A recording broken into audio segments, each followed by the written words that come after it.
Le bail est un contrat de location, c'est-à-dire que le bailleur propriétaire va mettre à disposition un local à un locataire, souvent appelé preneur, en contrepartie du règlement d'un loyer.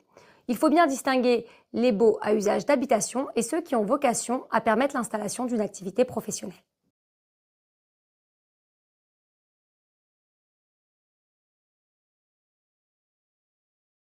Il existe plusieurs typologies de baux qui sont régis par différents statuts et textes. On peut lister les principaux.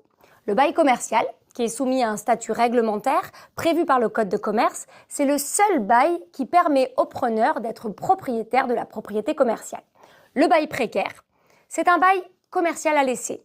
Son principal défaut est également son principal avantage, sa durée.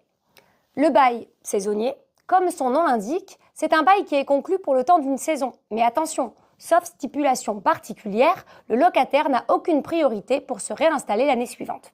Et enfin, le bail professionnel. Ce bail est principalement utilisé pour les activités libérales. Lorsque le local n'est pas déterminant dans l'activité du professionnel, il n'y est attaché aucune propriété commerciale.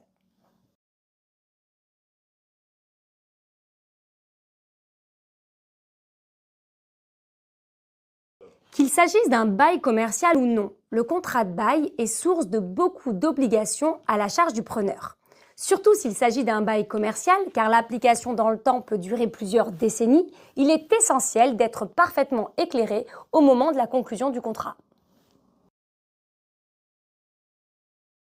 J'entends souvent « quelle est la meilleure solution ?» et je ne me lasse pas de répondre « la vôtre ». Le choix d'un contrat dépend de votre activité, de vos projets de croissance à court terme, à moyen terme, à long terme et de vos choix stratégiques et opérationnels.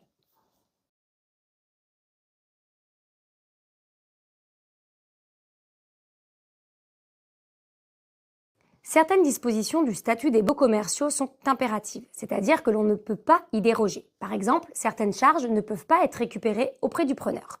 En revanche, d'autres sont supplétives, c'est-à-dire qu'elles s'appliquent sauf s'il en a été stipulé autrement. De manière générale, qu'il s'agisse de bail commercial ou des autres baux, la liberté contractuelle est de mise. Une vraie négociation peut intervenir entre le preneur et le bailleur. En conclusion, l'important est avant tout de se poser les bonnes questions. Dans quelle mesure souhaitez-vous que votre local soit un élément essentiel de votre activité? Cet emplacement et ses caractéristiques sont-ils parfaitement adaptés? Est-il nécessaire de faire des travaux pour y installer votre activité? Avez-vous pour projet d'acheter un local à court terme ou à moyen terme? Ou au contraire, envisagez-vous de céder votre fonds de commerce? Pour chacune de ces questions, une rédaction juridique spécifique peut être prévue pour parfaitement s'adapter à vos besoins.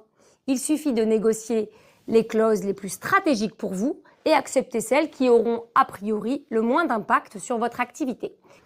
Et n'oubliez pas, même si le bailleur semble pouvoir avoir mainmise sur les stipulations contractuelles, un contrat équilibré et conforme aux attentes des deux parties est dans l'intérêt de tous, un peu comme dans un conte de fées, et ils exploitèrent heureux dans les locaux des années durant.